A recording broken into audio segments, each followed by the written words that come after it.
क्या है आध्यात्म? दर्शन, चिंतन धारा, विद्या या संस्कृति की परंपरागत विरासत। आध्यात्म दर्शन यानी जीवन का शाश्वत सत्य।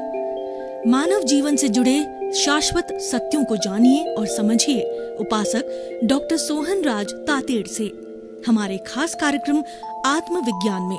आत्मविज्ञान यानी सही दृष्टि, सही सोच। भाई और बहनों, मातृशक्ति को नमन। स्टूडियो में आपका हार्दिक स्वागत है, अभिनंदन है, सत्कार है। आपको आत्मविज्ञान कार्यक्रम के अंतर्गत नए एपिसोड्स के माध्यम से हम आपकी सही दृष्टि, सही सोच के माध्यम से आपकी रॉन्ग बिलीफ को समाप्त करके आपके भीतर राइट बिलीफ बिठाना चाहते हैं। आपको अल्टीमेट ट्रुथ बताना चाहते हैं, आपको कुदरत का कानून बताना चाहते हैं, सनातन सत्य क्या है ये बताना चाहते हैं। इन सब तथ्यों को बताने के लिए हमने आत्मविज्ञान कार्यक्रम प्रारंभ किया है, जिसके केंद्र के अंदर आत्मा है। इसीलिए आत्मविज्ञान कार्यक्रम बना है और प्रतिदिन नए एपिसोड्स के माध्यम से दिया जाता है। तो आज हम एक बहुत सुंदर एपिसोड को लेकर के आपके सामने प्रस्तुत हो रहे हैं। आज हमारा एपिसोड है कि व्यवहार शुद्धि से निश्चय शुद्धि।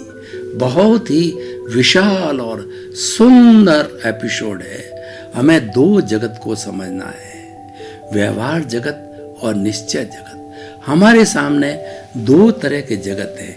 एक तो बाहरी जगत, हम आंख खोल करके 5 इंद्रियों से इस जगत को देखते हैं और मन वचन काया की प्रवृत्ति के द्वारा इस जगत से इंटरेक्शन करते हैं, इस जगत से संबंध बनाते हैं। वह है हमारा व्यवहार जगत, बाहरी जगत। और एक दूसरा है हमारा भीतरी जगत, निश्चय जगत, जिसके अंदर हमारी इंद्रियों की पहुंच नहीं है। वहां भीतर हमारा मन से प्रारंभ होता है, फिर बुद्धि आती है, फिर प्रज्ञा आता है, फिर चित्त आता है। इनको रोकने वाला अहंकार भी भीतर है। और चित्त के बाद में हमारा अवचेतन मन होता है, जिसको हम तेजस शरीर कहते हैं। उसमें बहुत बड़ी दुनिया की विशाल फैक्ट्री है और विश्व के अंदर इतनी बड़ी कोई फैक्ट्री नहीं है जितनी कि मनुष्य के भीतरी जगत में है। और वहाँ पर 6 लेशिया है। लेशियाओं के बाद में शुभ अशुभ विचार है, फिर अध्यवसाय है। अध्यवसाय के बाद में गंगोत्री है, जहाँ हमारी आत्मा निवास करती है। उसमें पश्चानुपूर्वी अनादि अनंत काल से कर्म शरीर जुड़ा हुआ है और इन दोनों के मिश्रण से गंगोत्री बनती है। और जिस तरीके से शिव जी की जटा से जो है वह भगीरथ ऋषि ने प्रार्थना करके अनुनय विनय करके भगीरथ प्रयास करके साधना करके शिव जी को उन्होंने वश में करके शिव जी को खुश करके और शिव जी की जटा में से गंगा को बहाया कि पापियों का उद्धार करो हे शिव प्रभु।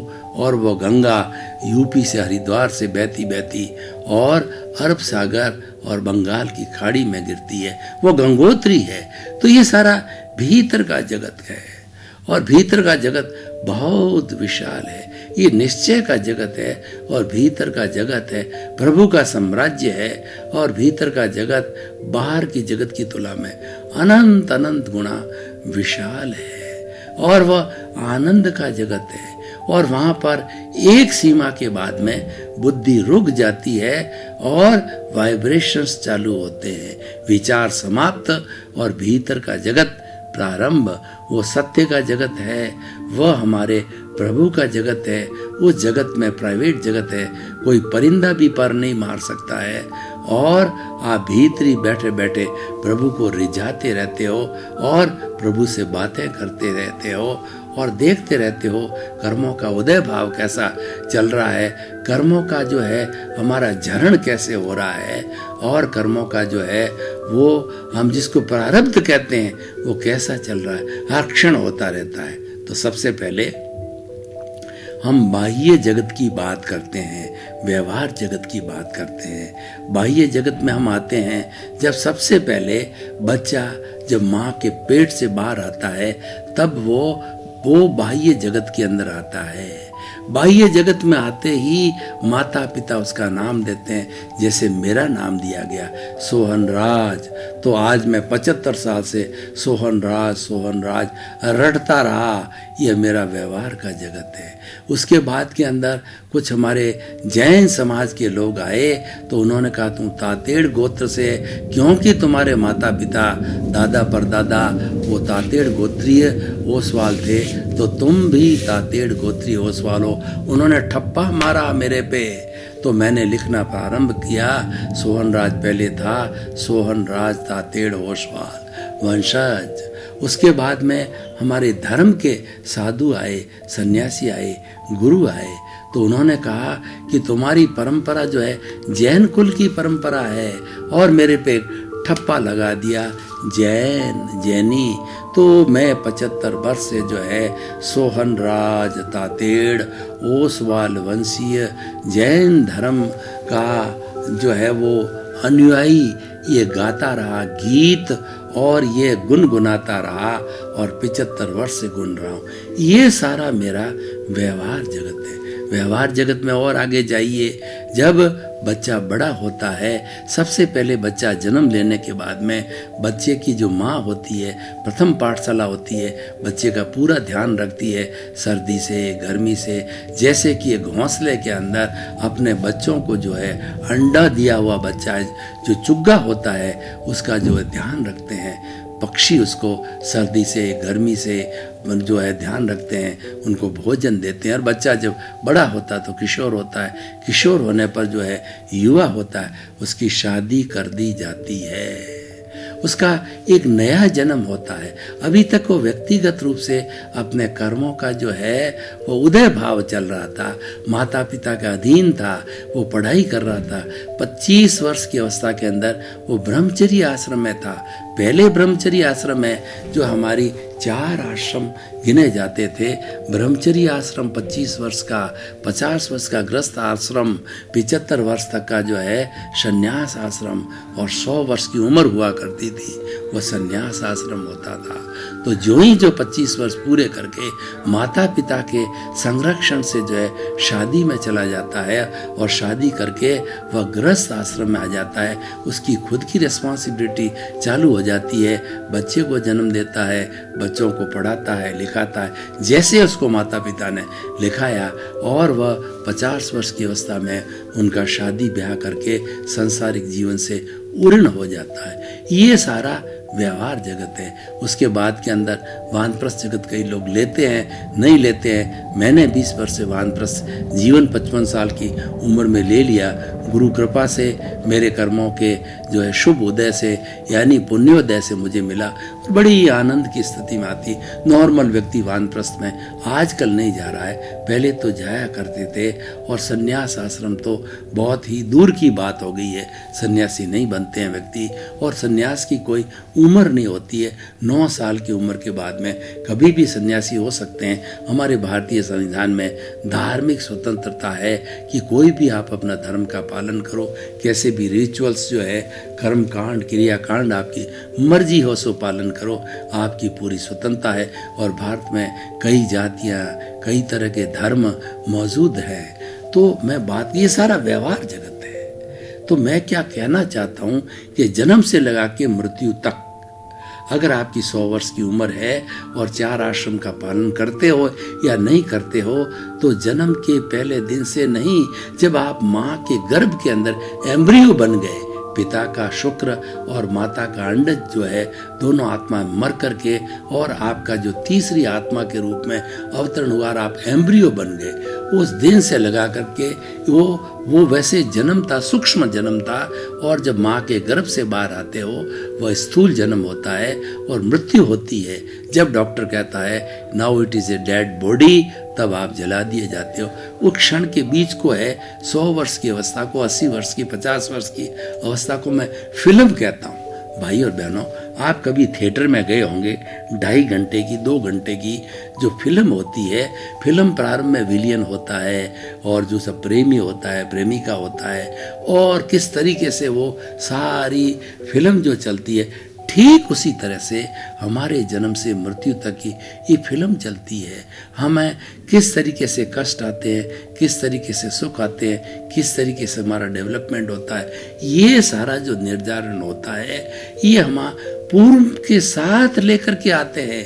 यानी ये जो व्यवहार जगत, बाह्य जगत हम साथ में लेकर के आते हैं। हमने जो कॉजेस डाले हैं उन कॉजेज के अनुरूप जो है हमको ये इफेक्ट मिल रहे हैं। जन्म से मृत्यु तक के सारे इफेक्ट है कॉज हमारे डाले हुए हैं। ये कर्म बीज कर्म फल इफेक्ट रूप में आते हैं। उस कर्म फल से, उद्योग कर्मोदय से और हमारे उदय भाव से, हमारे प्रारब्ध से हमको सुख दुख की अनुभूति होती है। और जीवन भर इस जो सुख दुख की पलड़े में ठीक फिल्म की तरह हम देखते रहते हैं। जो नायक के साथ घटित होता है वह भी हमारे साथ में घटित होता है।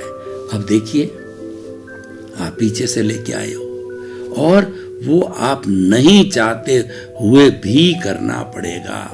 आपके माता पिता फिक्स, आपकी पत्नी फिक्स, आपके आने वाले बेटे फिक्स, आपका धंधा फिक्स, सब कुछ फिक्स होते होते आपकी मृत्यु फिक्स, आपका जन्म फिक्स, आपकी हर सांस फिक्स। आप इसमें बिल्कुल स्वतंत्र नहीं हो। व्यवहार जगत का पालन चाहे अनचाहे करना पड़ेगा। मैं आपको कहना चाहता हूं कि आपको ऐसी कर्कश पत्नी मिल गई कि आपने तो उसको बहुत चॉइस के साथ में उसकी चमड़ी को देख करके, उसके रूप को देख करके पसंद किया। और आपने माता पिता ने मैरिज करी या आपने लव मैरिज करी या कोर्ट मैरिज करी, जैसी आपकी इच्छा है, तो आप उसको ले आए पत्नी के रूप में। और वह जब आपकी जो वो चमड़ी का समय समाप्त हुआ, इंद्रियों का सब समाप्त हुआ, वो 4 महीने 6 महीने 12 महीने चला और वो कर्कश स्वभाव की है।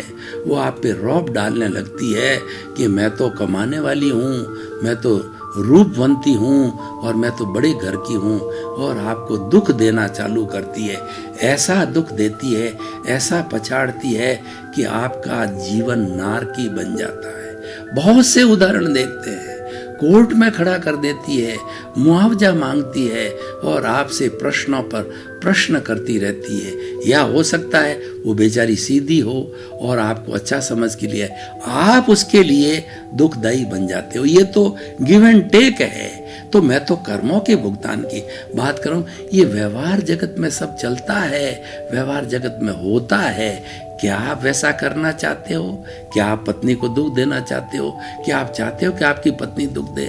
क्या आपके बेटे, जिनका आप इतना ध्यान रखते हो, मेरा बेटा, जिसके लिए आपकी सांसें तक जो है वो सूख जाती है, आप जो है सब कुछ सहन करके बेटे संतान के लिए करते हो। और जब बेटा शादी होता है साल भर के बाद, 6 महीने के बाद, माता पिता आप अलग और मैं अलग चला जाता है और स्नेह ऐसी स्थिति आता है कि माता पिता को वृद्धाश्रम में छोड़ के आ जाता है या कुंभ के मेले में छोड़ के आता है। क्या आप ये चाहते हो? नहीं चाहते हो, पर हो जाता है। ये हो जाता इम्पोर्टेंट है, ये हो रहा है, ये हो जाता है। ये सारा व्यवहार जगत है। आप लेके आते हो, आप बाध्य हो, आप स्वतंत्र हो। तो ये सारा व्यवहार जगत है।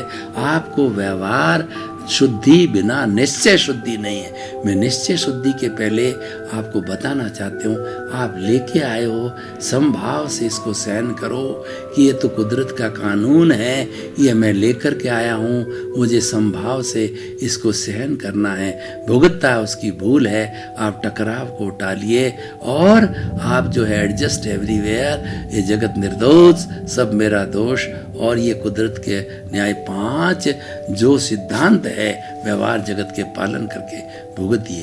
अब अभी तक तो मैंने व्यवहार जगत की बात की, इसकी शुद्धि की बात की। इसकी शुद्धि बिना निश्चय की शुद्धि नहीं है। व्यवहार का जगत बाहर का जगत है, भुगतने का जगत है, दिखता है। अब मैं निश्चय जगत में जाता हूँ। निश्चय जगत है प्योरली आपकी आत्मा का जगत है, प्रभु का जगत है, और वो आपकी मंजिल है। निश्चय का अर्थ यह है कि आप सिद्ध बुद्ध मुक्त होना चाहते हो। हमारी भारतीय संस्कृति की लाइफ स्टाइल है अर्थ, काम, धर्म और मोक्ष 4 भागों में विभाजित किया। अर्थ और काम तो व्यवहार जगत में चलता है जो मैंने बताया है। अब भीतर निश्चय जगत में धर्म चालू होता है और निश्चय जगत की जो हमारी मंजिल है वो मुक्ति की मंजिल है, मोक्ष की मंजिल है।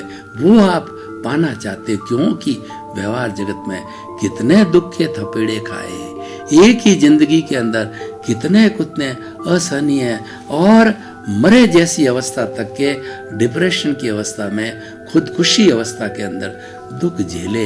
आप चाहते हो इन दुखों से मुक्ति हो, अक्षय सुख मिले। उसके लिए हमारी जो मंजिल है वो मुक्ति की मंजिल, मोक्ष की मंजिल, चतुर्थ पुरुषार्थ का अंतिम लक्ष्य मेरा निश्चय जगत की बात कर रहा हूँ। निश्चय जगत के नियम अलग है, व्यवहार जगत के अलग नियम। व्यवहार जगत स्थूल नियम है, वह परस्परो गुरु जीवा नाम 2 और 2 से अधिक के लोगों के द्वारा भुगता जाता है। और निश्चय का जगत है, सूक्ष्म का जगत है, पावरफुल जगत है। आपने कभी भी मोबाइल के अंदर भीतर लगने वाले जो है एक छोटे से मेमोरी कार्ड को देखा होगा। ऐसे 100 GB के मेमोरी कार्ड आते हैं जिसके अंदर पूरा कमरा भरी हुई सेंट्रल यूनिवर्सिटी की सेंट्रल लाइब्रेरी तक उसके अंदर आ जाती है। हजारों बुकें उसके अंदर आ जाती। इतना सूक्ष्म है, पावरफुल है। जितना सूक्ष्म होगा पावरफुल होगा। यूरेनियम को जब तोड़ा जाता है एक परमाणु को, तो कई हजारों वाट्स जो है वो हमारे तारा नगर जो है परमाणु विस्फोटक है उससे बिजली तैयार होती है। यानी हमारा सूक्ष्म जगत बहुत पावरफुल होता है। सूक्ष्म जगत के नियम हैं सूक्ष्म जगत पे लागू होते हैं, स्थूल जगत के नियम, व्यवहार के नियम व्यवहार पे लागू होता है। यानी आप चाहते हो कि मैं सत्यवादी रहूं, honest is the best polity, मैं धार्मिक बन के रहूं और मैं ज्ञाता दृष्टा बन के रहूं और मैं संवर और संभाव को रखूं, 5 आज्ञा का पालन करूं और निर्जरा करता रहूं। परंतु जब आपने बेटों को जन्म दिया है उनके लिए कमाना पड़ेगा, उनके लिए परिश्रम करना पड़ेगा। और अपना ये धर्म आप अपनी पत्नी पे नहीं थोप सकते, अपने बच्चों पे नहीं थोप सके, क्योंकि व्यवहार जगत है। व्यवहार जगत अलग है, निश्चय जगत अलग है। निश्चय जगत आपका प्राइवेट है, व्यवहार जगत मिलके भोगते हो। तो देखिए हम थोड़ी निश्चय जगत की बात करते हैं। निश्चय जगत प्रभु का जगत है, निश्चय जगत है, धर्म का जगत है और ये ज्ञान का जगत है। और इसके अंदर सुख है, शांति है, सुकून है। इसीलिए आप व्यवहार जगत से निश्चय जगत में जब जाओगे, भीतर के जगत में जाओगे, तो वहाँ बताया जाता है एक परिंदा भी पर नहीं मार सकता। केवल एक आपकी एंट्री ले सकते हो, जो आपकी प्रिय पत्नी है, प्रिय बेटा है, वह भी भीतर के जगत में एंट्री नहीं ले सकता है। वो अपने खुद के भीतर के जगत में जा सकता है। आपके भीतर के जगत में आप हो और आपके प्रभु हो, यही एंट्री ले सकते हो। तो देखिए कि निश्चय शुद्धि व्यवहार शुद्धि से होती है, ये मैं कहना चाहता हूँ। क्योंकि व्यवहार आपका ही क्रिएट किया हुआ है, पीछे से लेके आते हो। और निश्चय जगत है वो कहता है जागृति रखो। आप पुरुषार्थ है वो निश्चय जगत का पुरुषार्थ है। व्यवहार जगत तो उदय भाव है, प्रारब्ध भाव है, भुगतने का है। इसीलिए इस शरीर को अलग माना गया। मैं अलग, आत्मा अलग, भेद विज्ञान, ये दोनों टुकड़े कर दिए, दोनों साथ रहते हैं। आत्मा और शरीर साथ रहे। शरीर मेरा पड़ोसी है, सोहन राज मेरा पड़ोसी है, मैं तो शुद्ध आत्मा हूँ। मेरी भाव शक्ति जो है 5 आज्ञा है और मेरा संवर है, और उसके साथ में जो है प्रज्ञा बहन है, और उसके साथ के अंदर हमारा ये सारा चलता है। तो इस तरीके से हम जो बात कर रहे हैं इस निश्चय जगत की, तो निश्चय जगत को पाना हमारा लक्ष्य है। लेकिन लक्ष्य है वह जो हमने जो 84 लाख जीवा योनि से जो पाप किए हैं, जो किसी को दुख दिया है, वो कष्ट दिया है, तो हमारी जागृति है, प्रतिक्रमण करो। प्रतिक्रमण संवर्त है, प्रतिक्रमण जागृति है। और ये जब हम संवर करते रहेंगे तो 84 लाख जीवा योनि से हमारे किए गए पापों का शुद्धिकरण होता रहेगा। और शुद्धिकरण होते होते ये व्यवहार शुद्ध होता रहेगा। जब व्यवहार 100% शुद्ध हो जाएगा और किसी भी एक प्राणी से भी आपका एक भी पाप का परमाणु बाकी नहीं है, सारे दुख साफ हो गए, तब आप निश्चय जगत के अंदर आप और आपका जो ये व्यवहार जगत सेपरेट हो जाएंगे। सेपरेट होकर के आप सिद्ध बुद्ध मुक्त बन जाओगे और इस व्यवहार जगत का जो जो कर्म परमाणु हैं वो भी परमाणु जो कि हमारे इस कॉस्मोस में रहते हैं वो भी शुद्ध को प्राप्त हो जाएंगे। वो भी आपसे मिलकर अशुद्ध हुए और आप उनसे मिलकर के अशुद्ध हुए। दोनों के जड़ और चेतन के मिलने से अशुद्धि हुई, वो महंकार के रूप में हुई, वो कषाय के रूप में हुई, वो राग द्वेष के रूप में हुई, क्रोध मान माया के रूप में भी। उसी को शुद्ध करना ही हमारी जागृति है, हमारा लक्ष्य है। उसके लिए ये सारा एपिसोड तैयार किया गया है। व्यवहार को शुद्ध करो जब निश्चय शुद्ध हो। व्यवहार खड़ा किया अहंकार ने। ये दोनों के मिलने से, जड़ और चेतन को मिलने से अहंकार पैदा हुआ और उसी ने ही बीमारी पैदा की और उसने ही कर्मों का अर्जन किया और इकट्ठा करता रहा। कार्बन शरीर बना, कॉजल बॉडी बनी और हमारा लिंग शरीर बना। तो भाई और बहनों, हम निष्कर्ष की भाषा में बात करते हैं तो बहुत ही सुंदर एपिसोड है कि व्यवहार को शुद्ध करो। जिनके साथ में आप 24 घंटे रहते हो, चाहे आपके फैक्ट्री के कर्मचारी है और आप नेता हो तो आपके अध्यक्ष है, आप बड़े अफसर हो तो आपके जो नीचे काम करने वाले हैं, और आप गृहिणी हो तो आपके बेटे हैं, पिता है और माता है, पिता है, सास है, ससुर है, उनकी सेवा करना, उनको समय पर भोजन खिलाना, मकान की सफाई रखनी और किसी को कष्ट न हो उसका ध्यान रखना, ये आपका व्यवहार है। और आप अगर पिता हो तो आपके पिता का व्यवहार है कि संतान को पैदा किया है, उनको आराम से रखो, उनको रोटी, कपड़ा, मकान, शिक्षा, चिकित्सा सबकी सुविधा करो।